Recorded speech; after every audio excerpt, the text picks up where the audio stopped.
I'm Nick Knudsen, joined by Will Miles. Welcome to Stand Up and Holler.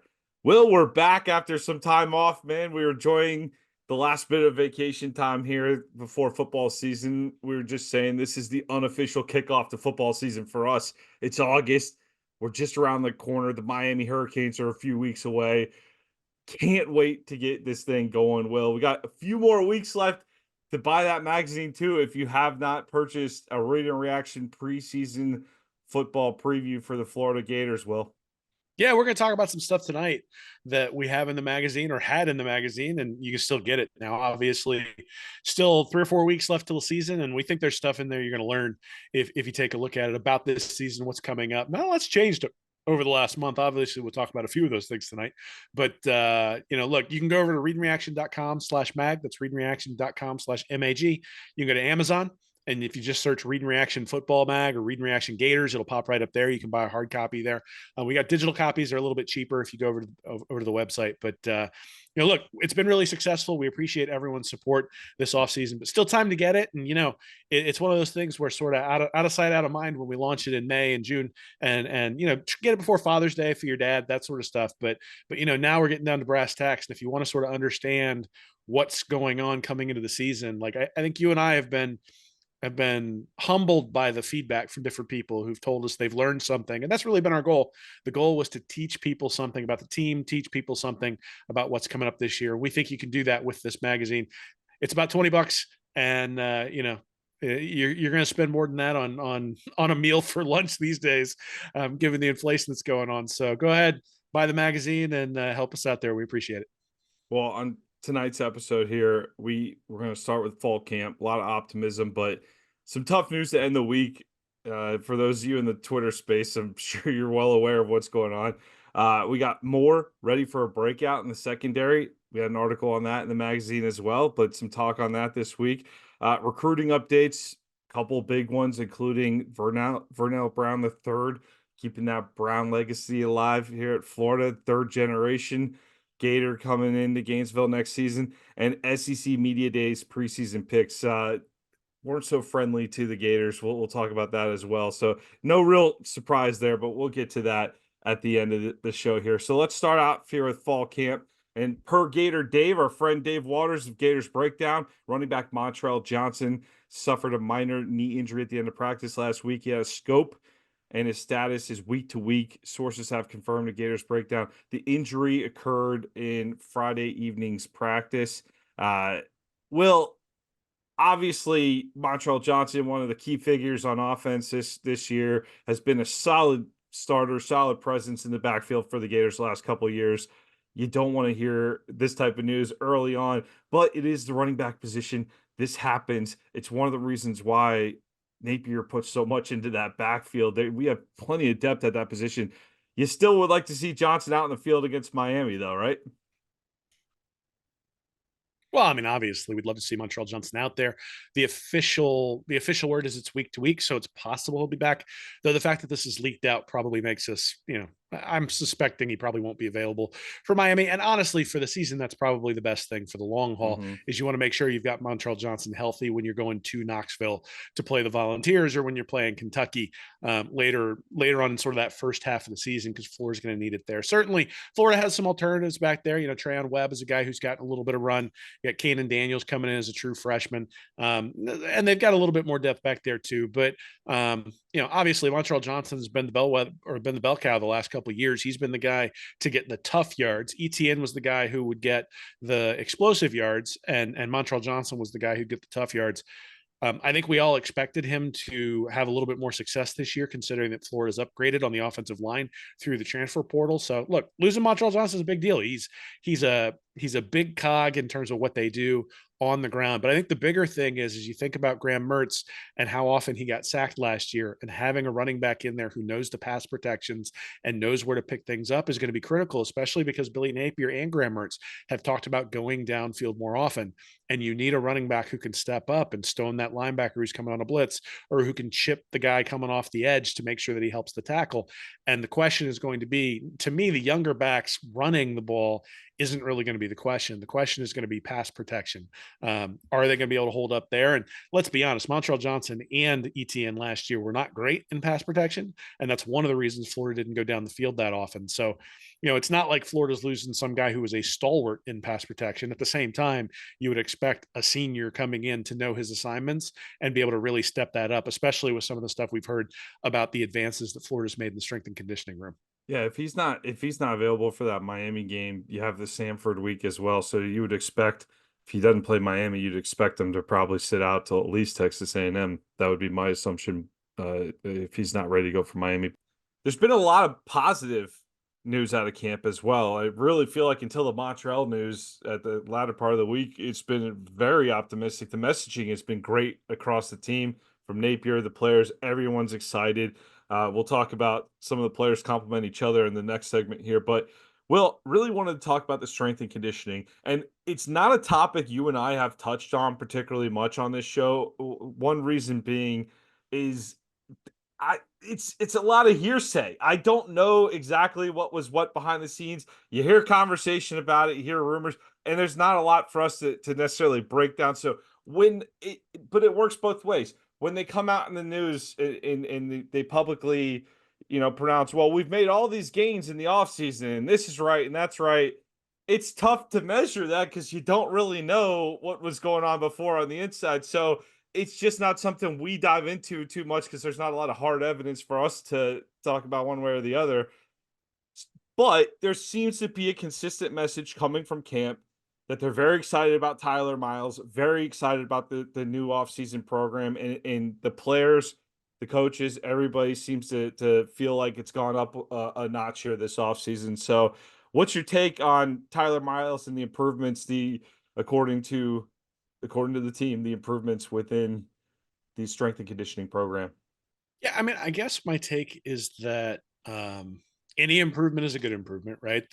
That Florida clearly wilted in fourth quarters last year. That Florida clearly struggled at various times in terms of being physically dominated by some teams that they probably shouldn't be physically dominated by. Like you think about like the Missouris and the Kentuckys of the world. Like Kentucky shouldn't be able to push Florida around, and Kentucky pushed Florida around like nobody's business. Now you sort of expect that from Georgia, but when you start getting pushed around by Kentucky or by South Carolina or by Tennessee or whoever, especially on the LSU, especially on the defensive side of the ball, that's where it starts to really become an issue. And you can't have a defense that's as bad as Florida's defense was last year without lacking some physicality. And so if this brings some physicality to the fold, then great. But I think we shouldn't confuse the fact that bringing it up to an SEC caliber strength and conditioning program doesn't earn you anything. What it means is you're now competing on equal footing with everyone else who's out there. And now you got to execute. And so that's going to be the other aspect of what I'm hoping to hear out of camp. And then what I'm hoping to see in the first couple of games of the year is that it's time for Florida. It's time for Billy Napier to execute. Improving the strength and conditioning program is part of that, but it's just a small part of that. And now you got to get that to translate onto the field. We'll see whether they're able to do that. Well, another piece of positivity coming out of camp here. Moving on to the next segment here is a lot of positive feedback about Devin Moore, who's expected to get that starting job across from Jason Marshall at cornerback. Pulled these quotes from Gator Country, a Gator Country article by Nick Marcinko. I expect him to go in the first round this year. Trey Wilson told the media about Devin Moore. I think he's NFL ready. Every rep I take against him, I look at him as a future NFL player. I'm glad to have him back. Jason Marshall said on Moore. Him being healthy, that's a good thing. Just having him on the other side, I know I can trust him. He's going to make plays. I'm going to make plays. Biggest thing is he's healthy, and hopefully he stays healthy. He made significant changes to his body this offseason, and especially the way he eats, Marshall added. So according to Marcinko, I thought this stat was interesting. In 5 games in 2023, Devin Moore allowed 5 receptions for 30 yards on 12 targets. He held an NFL passer rating against of 42.4. I feel like I'm stealing your thunder here, Will. Sorry for reading all these numbers, dude. But the lowest on the Gators. His also an interception and 3 pass breakups as well. He graded as Florida's best pass defensive player according to PFF. If you've read the 2024 Read and Reaction preseason magazine, which is still on sale at the link in the description, like Will mentioned earlier here, If you haven't bought your copy, there's still time. Then you saw Will's feature on Devin Moore. And Will, what I wanted to ask you was what made you zero in on the importance of Moore this offseason for the 2024 defense? Well, so the first thing was is that I watched him live against Florida State. And I went, oh my God, like Florida has a guy who can cover somebody and is in the right place. And it was really noticeable. Now, Moore hasn't been healthy the last Mhm. couple of years, but when he's been healthy, he's been the best player out there. And the best stat that I found that looks at this is for Sports Info Systems. They've got a really cool stat. You can look at EPA per target, and he's at negative 0.54. And the more negative you are, the better. The average EPA per target for 135 defenders in the SEC, corners in the SEC, was 0.03. So he's more than half an expected point added per target, better than the average player in the SEC. And guys who just got drafted, Terry and Arnold was at negative 0.35. Now that's on 57 targets. Kool-Aid McKinstry, negative 0.34 on 27 targets. That's what we're talking about. Like per target his per target performance is up there with some of those Alabama guys who are going in the first and second round. Now, look, he's had less total opportunities and obviously one big bust play, and all of a sudden those numbers shift. But that's what makes you zero in, because you look at the rest of the guys on the team. You got Triquez Bridges, who's one of the new guys coming in. He's at 0.14. Okay, that's pretty good. Jadon Hill was at 0.4. Jakeem Jackson, 0.4. Jason Marshall, 0.4. Jalen Kimber, 0.41. So the corners on Florida's team last year got torched on an EPA per target basis. They gave up a lot of boom type plays that were greater than one EPA. Moore gave up 0 in 88 coverage snaps, 13 targets. You compare that to a guy like Jakeem Jackson, his boom percent was 40%. So 40% of the targets turned into plays that were more than one EPA, and there were 10 targets for him. So compared to and again, Jakeem Jackson, a true freshman, but compared to that guy, Devin Moore was much, much, much better. So again, this is I'm going to plug the magazine. This is the type of stuff you're going to get in there. Is we've taken a real in-depth look at the Florida roster. And so it was really cool for us when you saw that they had mentioned this in camp. You sent it my way right away. I think he has an opportunity to be a first round draft pick. He's going to have to stay healthy. That's sort of, changing your eating habits, changing your strength and conditioning, all that sort of stuff. And that is a place where strength and conditioning could really make a difference for Florida. If Tyler Miles keeps Devin Moore healthy all year, Florida's pass defense will be much better, because he's a really good player and he's done it over multiple seasons. He just hasn't been able to do it consistently because he hasn't been on the field. And that's going to be the challenge for him Well, coming up this season. and that's what do they say? The best ability is availability. So let's hope to see Devin Moore stay healthy this year, because it's been optimistic. We could say we're optimistic about the small sample size we've seen, but it is a small sample size. So Devin Moore, big time compliment though from Trey Wilson out there. So that's good when your own teammates are recognizing that about you as well. So hopefully the Gators get some serious production out of the corner from Naples. All right, let's move on here. Recruiting updates. Vernell Brown III. The Brown family legacy will continue for another generation at Florida with the commitment of Vernell Brown III out of Orlando Jones, the 5-star, 5'11", 175-pound receiver. Chose the Gators over in-state schools, FSU, Miami, and Ohio State. He's the number 6 wide receiver on 3, number 7 at 24/7 Sports. And I know this is legacy, Will, but beating out Ohio State for a 5-star receiver on the recruiting trail the last few years has been no small chore. Uh, it's really the type of pickup this class needs at the top. I know it's still struggling for numbers, but in terms of picking up a really quality player, huge pickup for the Gators on the trail. And I think one that you had to have too for Billy Napier. That's a really nice pickup to get a third generation Gator here. Now, obviously, his dad played back around when we were in school, Urban Meyer era, and then his grandfather played in the mid '80s for the Gators. I believe he was on that '84 SEC championship team. Yeah, I mean, look, you and I talk about this all the time. The 5 stars are more important than anybody when it comes to recruiting. Florida just got that guy at wide receiver. If you compare him with Eugene Wilson, now all of a sudden you've got some real dynamism on the team. And those 5 stars, the reason they're important is not just because they turn out more successful at a higher rate, though that's the main one. But the other reason is that they contribute right when they come in.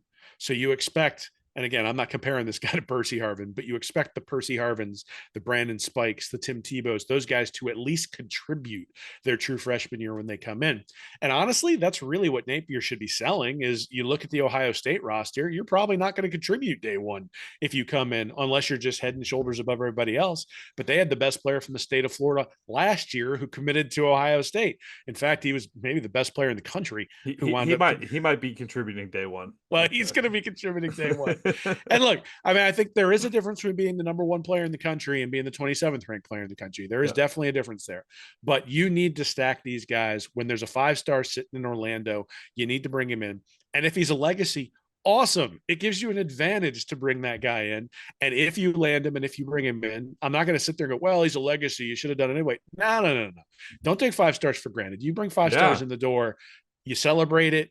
You recognize that he doesn't have to come here, right? And then you say, hey, good, I'm glad we got him here.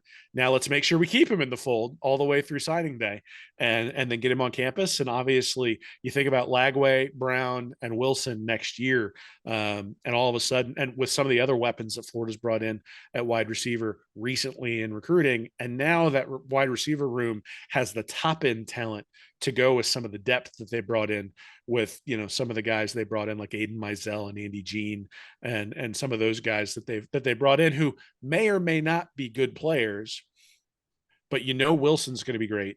If Brown is great and you've got Lagway, well, now you've got a real basis for optimism on the offensive side of the ball. Yeah, it's no guarantee that a legacy comes to school where his dad or grandfather played ball either. So, I mean, you saw Emmitt Smith's son went out to Stanford, right? A few years back in the recruiting cycle. So it doesn't always work that way. So credit to Napier and the staff for getting that one done, especially with Ohio State in the mix. Hey, we've gone head with Miami. We've lost plenty of recruits to Miami as well. So, yeah, I mean, in FSU, we know Norvell likes to throw the ball around. So Brown certainly has options, and picking the Gators, I think, sends a message that they had some faith in what's going on here and have some faith in where the program is going. So big pickup for the Gators in that class of 2025. But additionally, a couple of pieces of good news here in this last month here. So the Gators flipped 2 4-star defenders. One was Alabama commit since last October, Miles Johnson out of Bruton, Alabama, which is just north of Pensacola. Syracuse commit Demetrius Samuel Jr. out of Palm Bay as well. He's got an interesting story. Johnson, though, let's start with him. Well, he's a linebacker. He's been committed to Bama since last October, but reopened the commitment. Obviously, he had the coaching change, took visits to Ole Miss and Florida in June. I think he took a couple to Florida. One was unofficial. Johnson cited how the linebackers are used within Armstrong's scheme as one of the reasons why he wanted to come. He said Armstrong and Roberts were very persistent on the trail even after the Bama commitment. And along with, he did cite UF Standing as a top public school as well. So he wants to come take advantage of that as well. So those are 3 big reasons for the flip. 6'1", 220, played a little running back, just moves with ease from side to side, Will. Very athletic kid up the middle for his high school. Nice pickup by Roberts and Armstrong here.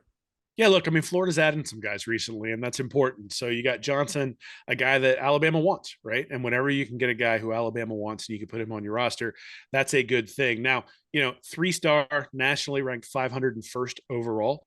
So this isn't a guy who profiles as a star immediately. He's definitely a depth piece, but you need depth pieces in recruiting classes, and this is certainly a solid pickup for Florida.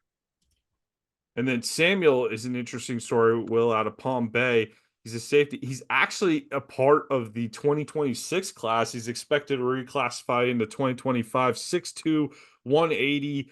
Looks like a great athlete at safety here. So he's a big kid. He was the number 52 overall prospect according to On3, which according to their own site, they're higher on him than other sites are. But he's still coming into his junior year here technically. But if he reclassifies to 2025, it's going to be in Florida a year early.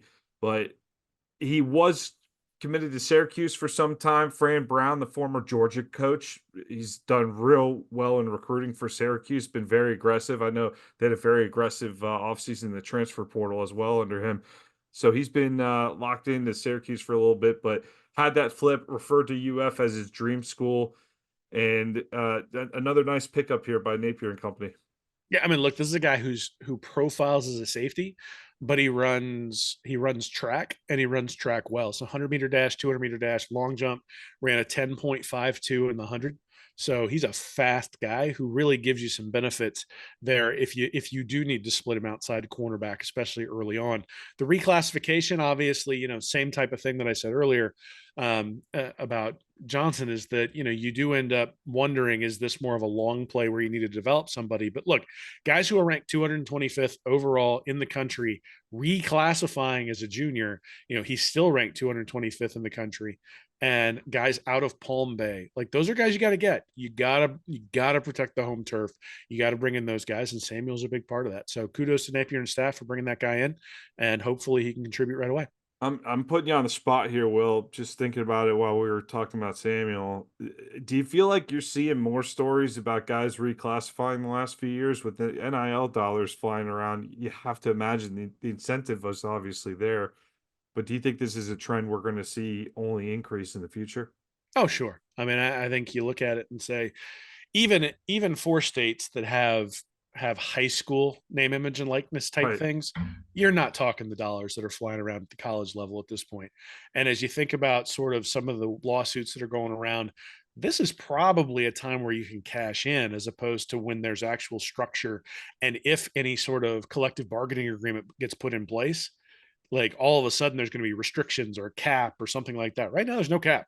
So, you find a staff that's desperate, a staff that needs to build some momentum, a staff that has money burning a hole in their pocket because they've been turned down by some other folks. There's an opportunity to maybe do that as a reclassification. And then the other part of it is that, football is a sport where you have a limited lifespan. The average NFL career is 3 years. Part of that is because it takes such a huge toll on your body.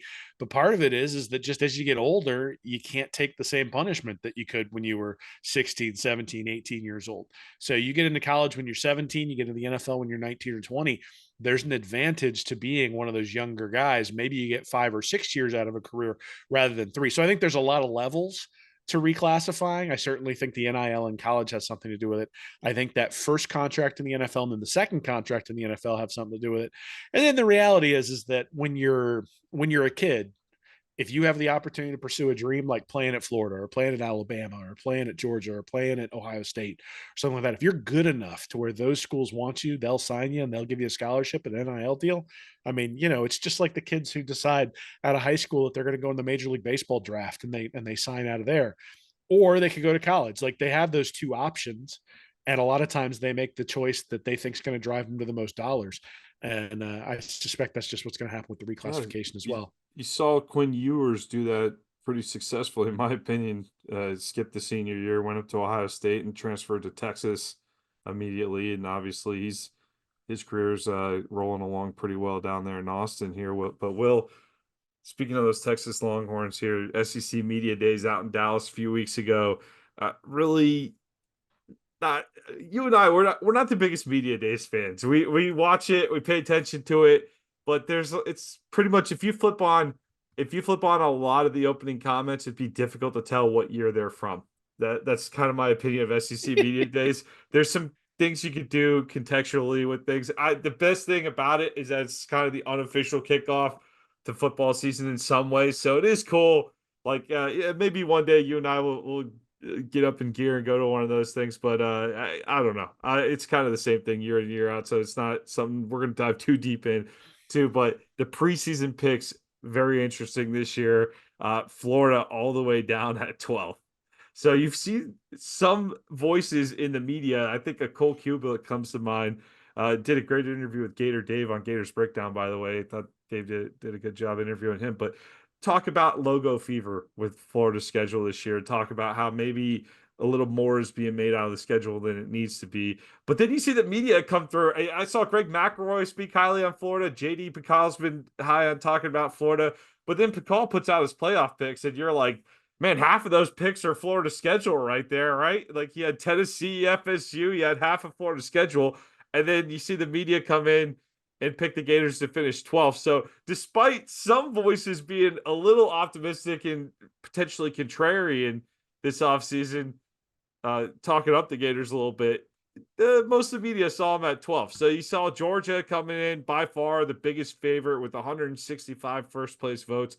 Texas receiving 27 at number 2, ahead of Alabama receiving 12 first place votes. That's a little unbelievable to me. And Ole Miss gets 4 first place at number 4 overall, 4 first place votes, and number 5 overall LSU with 2. Missouri, who's had a lot of preseason hype, down at number 6, and you got Oklahoma at 8, A&M at 9, and Florida at 12. What's the other notable one here? I want to shout out. Texas is up at 2. Oklahoma and Texas, 2 new teams in the league here. So yeah, so Texas, Oklahoma 2 and 8. I think that's very high for Texas. I think people are loving that playoff run last year. I think they're loving that win at Alabama. I would take Alabama over Texas all day. Yeah, I got a bigger bone to pick with the SEC media members, which is the 2 people who picked Vanderbilt to win the conference. I I think mean, there was a few of those last year as well. there was a South Carolina. This is like the guy who just put like $20 on Northwestern to win the Big Ten every year since like 1950 until Gary Barnett came along, and then he made like $3 million the year that Gary Barnett led Northwestern to the Big Ten title. Okay, that's pretty ridiculous. Now, what I will say is this really, and I get the logo fever argument and I get all that stuff, and I think you can make individual arguments that each team Florida's going to play maybe won't be as good as they were last year, with exception of Georgia. I think Georgia is pretty hard to make that argument, unfortunately. But what I will say is that the pure sort of that not all of them are going to be bad. Right. Right, So if right. you look at who Florida has to play, they got to play Georgia number 1, Texas number 2, Ole Miss 4, LSU 5, Tennessee 7, A&M 9, Kentucky 11, and then Mississippi State 15. So only one team ranked lower than Florida in that entire span in terms of what the SEC media is saying. And therein lies the challenge. It's not necessarily, oh, well, Texas might have a tougher year. Yeah, Texas might have a tougher year. The problem is that if Texas is having a tough year, well, that probably means Ole Miss takes a step up. If LSU has a tough year, that probably means that A&M or Tennessee take a step up. So this is the way the SEC works, is that it's cyclical underneath sort of the Georgia and Alabama layers. And quite honestly, the Alabama layer might take a step back now that you got Nick Saban out of there. And so the conference is cyclical, and it's cyclical both from the standpoint of, you go from like, you go from Urban Meyer to Nick Saban to Kirby Smart, but it's also cyclical, especially of those Tennessee, Florida, Auburn, Kentucky, South, like those teams have at LSU, those teams sort of rise and fall year to year. And so the question will be who rises and who falls. Now, Florida could certainly be one of those risers and, take advantage of a couple of those teams having bad years. But the issue is you've got Miami and Florida State on both sides, and then all those teams on the top. That's what everybody's looking at Florida. So this is, to me, this is like a win-loss power poll.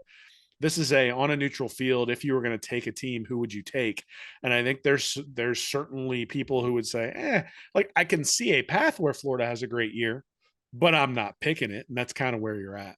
Listen, everyone loves talking about Florida's schedule, but if you look at Georgia's schedule is insane. If you look at even Bama's schedule is pretty tough. You got 3 road games at Tennessee, at LSU, and at Oklahoma. You look at Oklahoma's schedule, they wrap up with Bama and LSU the last 2 weeks of the season.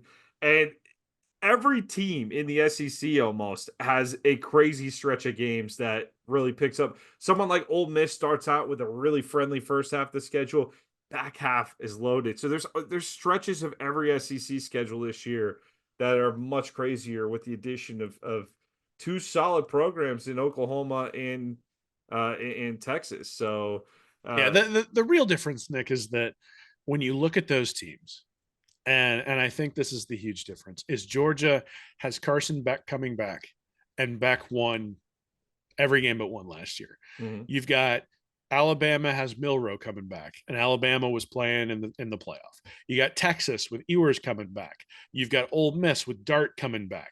You get to 5 at LSU before you start talking about having to replace a quarterback.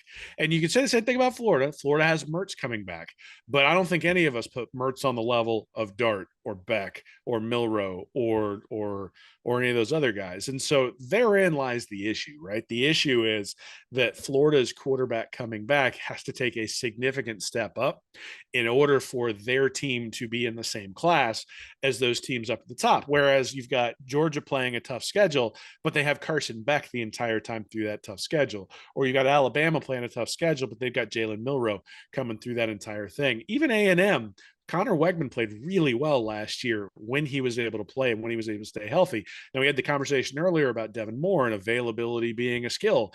And certainly Wegman is going to have to prove that, but he was really good too until all of a sudden he was hurt. And then they had to rely on guys like Max Johnson and things like that last year. So look, there's going to be some injuries. If Beck gets injured, all right, Georgia's in some trouble.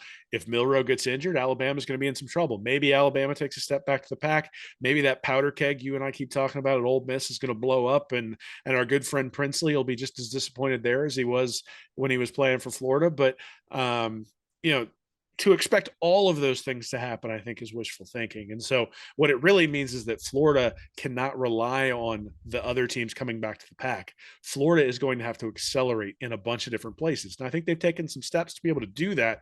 I think they're better than the 12th team in the SEC. I think they'll probably prove it. But obviously time will tell. And certainly when things get sort of a negative momentum, they can spiral out of control. So we'll see what happens. Better than the 12th team of the SEC. Like, let's start the chant, Will. We're number 9. We're number 9. No, we listen. My only point in saying that was it's not like with the divisions where you'd have that, SEC. I think of the Big Ten, right, too, where the SEC East has been the downside in recent years, where you feel like, oh well, Georgia, like last year's Georgia schedule was like, what was the big game in the SEC? It was a little tough for that to look at their schedule last year and be like, yeah, they were really tested throughout the year. It's going to be, there's no team that really escapes that with this iteration of conferences. You look at the Big Ten, where the Big Ten West champion would be like Iowa, and they can't score in the Big Ten championship game. That's kind of disappeared from college football at this point this year. There's a lot of tough schedules out there. So it's not like it's just Florida. I think Florida does have one of the tougher schedules in the country, if not the toughest schedule in the country. But I do think there are a lot of other teams with a lot tougher schedules than you are used to seeing on a year-to-year basis. And all of that can be true. But again, I think if we're trying to understand why why Florida was chosen to be 12th. The reason is that there's just a lot of returning talent in the SEC. And sometimes that's a good thing. Sometimes it's a bad thing. You could end up with a Manning Ewers debate at Texas if they fail early. You could end up with all sorts of different stuff happening. That's one of the great parts about college football is the narratives shift so quickly. I mean, we were sitting there preparing ourselves for a three-peat last year, and all of a sudden Alabama comes out and just hits Georgia in the nose there in the SEC championship game, and there goes the opportunity. And that sort of stuff happens. And the recruiting aspect of things does not say that it's guaranteed you're going to win. It just says you win more often than other teams in the conference. But some of those other teams really take a step up. Like Auburn, I think if Hugh Freeze can find a quarterback for that offense, I think Auburn's going to be much better this year. And so that's one of the other problems is it's not just Florida who's looking to take a step up. There are other programs who are sort of lurking, ready to take a step up too. If Tennessee hits on Iamalieva as their Nico as their quarterback. I'm gonna stick with Nico for a while. If they hit on him and he turns out to be a star, well, now Tennessee's sitting there in that upper echelon, just like LSU was with Jaden Daniels last year. If Garrett Nussmeier turns out to be better at offense than his father, again, we're going to end up with a team that ends up in the top tier of the SEC. So there's a lot of different things that could happen. And I think one of the things that you got to look at when you're trying to do the prognostication early in the season is, or even before the season, is to say, what's the likely outcome for each of these? And I can see a scenario where a lot of teams will drop back, but the scenarios where Florida is going to significantly advance, it's a narrow window. It's a narrow window for Florida to really be able to advance significantly. And like you said, if they end up ninth, you and I aren't going to go, those SEC media day guys got it wrong. Like that won't be what ends up happening. It'll be like you're ninth in the SEC. That's not good enough for a Florida. Well, right now, what with what we've put on the field the last couple of years, we don't deserve much better than what's the perception is right now. So I understand why the external perception is what it is.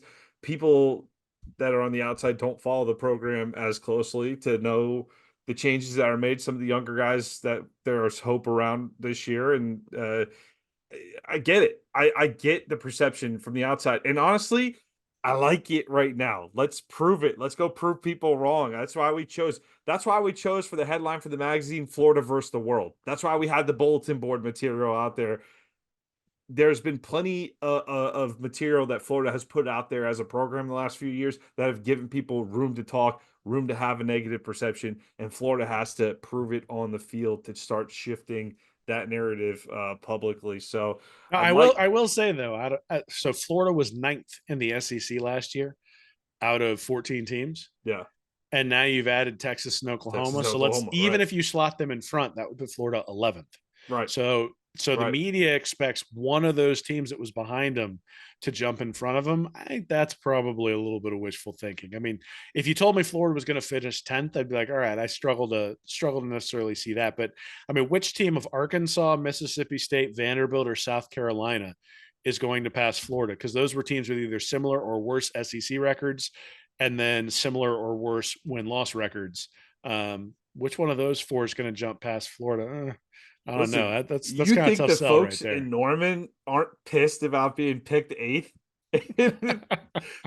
Eighth? Like, look, they're used to competing for conference titles on an off year at Oklahoma, and they're being picked eighth coming in here the first year. I think Texas, you talk about wishful thinking. I think people are looking at a lot of the skill players, and Texas, they do have the roster to be very competitive in the SEC. They did beat Alabama, they did make the playoff.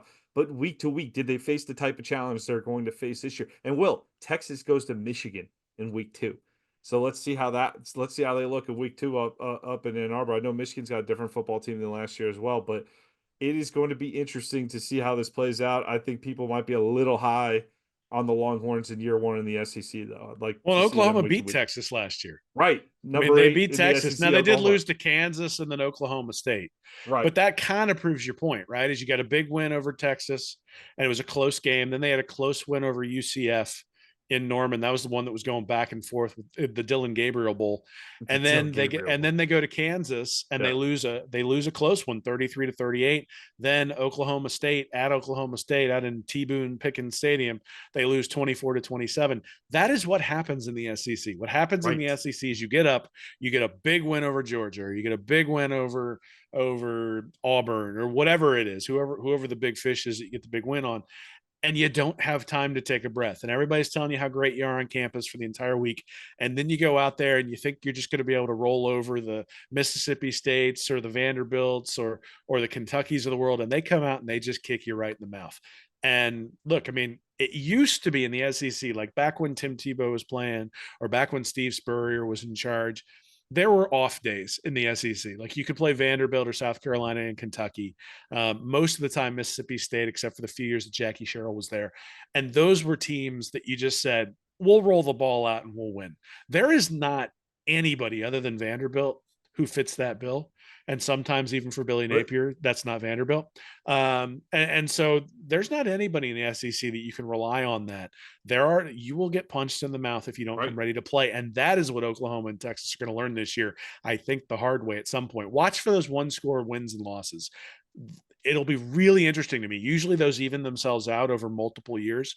And I'm really curious to see whether Oklahoma and Texas both have a bunch of real close losses this year that sort of knock them out of contention, just because it'll be the game after Georgia or the game after LSU or the game after, the game after Texas and Oklahoma. They'll have to take somebody on. And eventually those injuries and getting beat up and all that sort of stuff starts to take its toll. I'm interested to see how that works out. Hey, look, in recent history, Iowa State's had some great teams. Oklahoma State's played some good football. You know, who else you say there? Kansas just popped off the last couple of years with West Leopold. Virginia, baby. But a lot of those programs are known for doing more with less, right? But when they step on the field with Oklahoma, it's a different ball game, and most of the time they're going to get beat. Oklahoma comes to the SEC, Tennessee at home, road game with Auburn, Texas in the Cotton Bowl, South Carolina at home, on the road at Ole Miss. You work in Maine, in November, which that's a solid SEC move right there, right? To work in a solid Where's game the with an SEC, Citadel? right? At Missouri, and then a bye week before you finish with Alabama at LSU. Give me a break. They never saw anything like that in the Big 12. So even that is a rough stretch of games. Your last 5 games in the league, your last 4 games in the league at Ole Miss, at Mizzou, Alabama, at LSU. So 3 out of 4 of those on the road. That's going to be a tough stretch down the stretch there for the Sooners, man. So Well, look, welcome man, to the SEC, baby. well, it's interesting that you said logo fever. There's probably going to be 5 teams from the SEC in the 12-team playoff. Probably going to Ooh, be 5 teams, I don't maybe know, man. four, I don't know. maybe four. But even in that case, if there's 4 teams from the SEC that make the playoff, chances are you're going to play 3 of them. Like that's sort of what it boils down to. I'll give you 4. I think there's a chance for 4. I think you're safe at 3. I think 4's that's where you're probably I reaching think it that depends ceiling. on who it is, right? But I mean, my Yeah. point is that you're probably. My guess is that, like, if you looked at last year, right? Alabama would have made it, Georgia would have made it, LSU would have made it, and Ole Miss would have made it. Would have had 4. It, Maybe Tennessee, like Tennessee might have made an argument to try to get in there too. So I think you're looking at 4. And if 4 SEC teams make the playoff, the way the schedule works this year, you're probably playing 3 of them. And so Florida, I think, is in that boat. I think if 4 teams make the playoff, Florida's going to play 3 of them, unless Florida's one of them, and that'll be the deal, right? Is that we've talked about this all offseason. Like, should an 8-4 Florida team be considered? Well, I mean, hell, if 4 of the yeah. teams that they've played make the playoff, then maybe yes, they should Depends be on the considered for 8, that sort right? of It stuff. depends how you look in the 4 as well. What was it, Kelly? I believe it's Kelly Ford. I'm sorry if I'm getting that wrong on Twitter.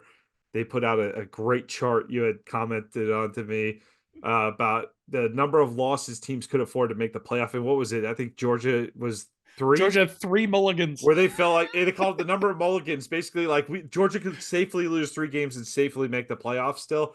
Unbelievable. That's got to change your perception entirely as a college football fan toward the regular season.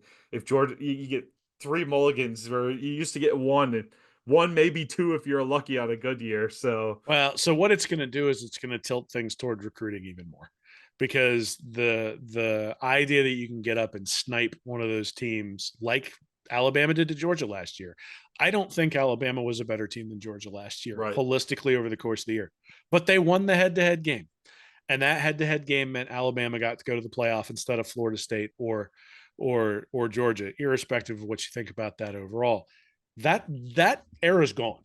Like, that era is gone. That Georgia team gets in the playoffs. They don't get a first round bye. They buzzsaw the crap out of whoever they play in the first round, and it's as if they Florida have a bye. State. Well, maybe. I mean, I'm not sure if they'd imported some guys from the Jaguars for Florida State for that game, that they would have been able to keep up with that Georgia team. They were angry and they were ready to go. And I think certainly my perception of that Georgia team is probably colored by watching that just absolute annihilation. But my point is that team makes the playoff easily, even Yeah. with that loss to Alabama. So again, it sort of changes the get to the SEC championship game is the goal. And then if you got a shot to win it, or if you end up pulling it out, hey, we're in the playoff. Well, no, you don't even have to do that. I actually do wonder at some point whether there's going to come a time where someone ducks the SEC championship game because you're already But in. then you're forfeiting the bye week, which is, I think that's big. It's automatically into the quarterfinals. You get the well, I guess you're in a bowl game. You don't play that home game. I think they got to fix that. I think that first round of the top 4 seeds should be a home game as well, We'll see and how it then go works into the out. bowls. But I think you're going to be surprised at some of the gamesmanship that happens. Where, so like, if you think of like those McElwain teams, where essentially we knew they weren't going to beat Alabama in that SEC championship game. Now, yeah, they wouldn't have been in that position, right? Because 2 teams from the West probably would have been 1 and 2. yeah. But Like but LSU that's probably kind had some teams during those years that yeah, probably would have but been. that's kind of what I'm thinking, is that you're Yeah. going to end up in a situation where there's actually a benefit to potentially, like, you're already in, right? So Mm. you're 10-1 heading into the last game of the year, and or I guess 9-1 heading into the last SEC game of the year. And if you drop that game, no big deal, because you're already in the playoff, assuming that you like take out Florida State at the end. I don't think coaches are wired that way. At least most coaches aren't wired that way. Dan Mullen was, because he sat Kyle Pitts against LSU in the shoe toss game. But not every coach is wired that way. Certainly Kirby's not wired that way. But you see it in the NFL every year, where you get into the last week of the season and you got Right. backups playing and all Sitting sorts of down. other stuff in week 17. Like, we're getting closer to that in college football. And if Georgia has 3 mulligans and they're 11-0 heading into the last game of the year, why not? Like, what's the harm? So the real question is, how many players would Georgia need to sit for Georgia Tech to have a chance? Is that the real question here? Vegas will, the people who've put money on Georgia Tech early, like, maybe that's what I should do to test my theory. How much do I believe in my theory? I'm going to put some money on Georgia Tech to beat Georgia this year, because I think the Bulldogs will be sitting everybody. Hey, that's when they can punish all their players for all the shenanigans during the offseason. Sit them out Yeah. for Georgia Tech at the end. Not week 2 against Spurrier, not earlier this season against the Gamecocks. That's good. All right. Well, we could go in. We'll talk more about the playoff and more about what's coming here in 2024. We're back to weekly episodes here for Stand Up and Holler. We enjoyed a nice little break here over the summer. Had some different scheduling things, and honestly, like, magazine was a ton of work. A ton of work. We enjoyed the break. We enjoyed the break for a couple weeks. Don't beat us up too much for it. But we're back. It's football season. And we look forward to seeing everybody again next week here on Stand Up Holler. Thanks for tuning in. Will, one more shot at the magazine if people are interested. Yeah, again, I just want to thank everybody who's already supported us. If you've already bought it, you've heard our pitch, and you responded to it, we appreciate that. But if you haven't yet, this is how we support ourselves when it comes to the website. We don't put it behind a paywall, at least not the stuff that, not the pregame previews and the postgame recaps. We don't put that behind a paywall. We don't put these podcast episodes behind a paywall. And the reason we do that is because of the magazine. So if you like what we do, you can support us. readandreaction.com/MAG. That's readandreaction.com/MAG. There's a digital, so PDF only version. You go over there right now, you'll have it 5 seconds from now. And then there's a hard copy version through Amazon. It takes about 2 days for them to print it out and ship it your way. So still plenty of time to get that before the season starts. But obviously, it's 70 pages of Gators only content. And so if you want to get through those 70 pages, you're going to have to get it sometime in the next week or so you have time to read it heading into the season. And hey, it's August, man. It is time for football to start. This is when it's fun to dive in, really understand what's going on with your team. And we think the magazine can help you do that with Florida. We'll have a link in the description. Thanks for joining the show, everybody. Have a great week. Go Gators. Hey, everybody. Thanks for listening to Stand Up and Holler. If you're interested in more information from me and Nick, you can go over to readandreaction.com.